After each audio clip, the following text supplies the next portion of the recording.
That Ruben Amorim says Manchester United must focus on the future and forget the mistakes of the past following Cristiano Ronaldo's comments that he cannot perform a miracle at Old Trafford. They travel to Spurs on Saturday. For more on that now, let's join Daniel Khan.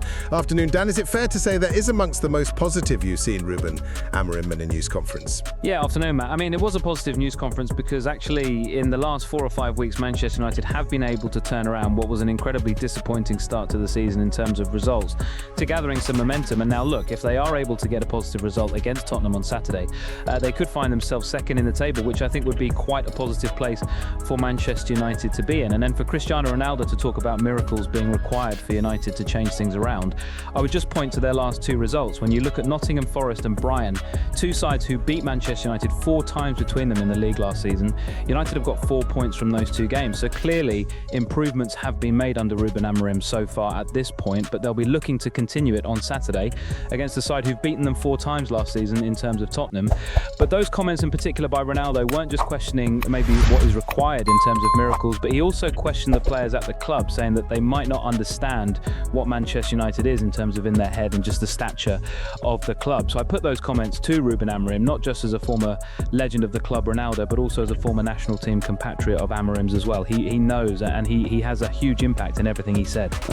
What we need to focus in the future.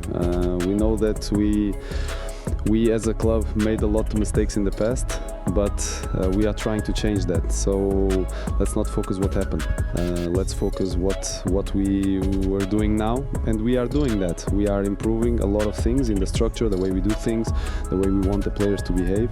We are doing that, and we are improving. So let's focus on the way we are doing things. We are improving. Let's continue and forget a little bit the past. Well, you mentioned it just there, didn't you, Dan? On Saturday, they face a Spurs team that beat them 4 times last season, including that Europa League final. So is revenge on the mind for Amorim? Yeah, look, Ruben Amorim actually spoke last week, Matt, about, reflecting on his 1 year in charge of Manchester United, and talked about how, that loss to Tottenham in that European final was absolutely crushing. Really one of the lowest points of his tenure at United so far, with what was at stake, not just a trophy, but also the possibility of Champions League football. But actually, you look, as a consequence of them not winning that final, they've had to reduce their squad size quite a lot in terms of not having those extra games. They've perhaps had more time, of course, on the training ground to work under Amorim as well, especially on his system and formation. So you do wonder, are they actually getting some advantages? Maybe not losing a final, but having that extra time. And again, I asked Ruben Amorim that question. I think his answer was pretty positive as well. It's not the fact of seeing the positive, it's using the positives. So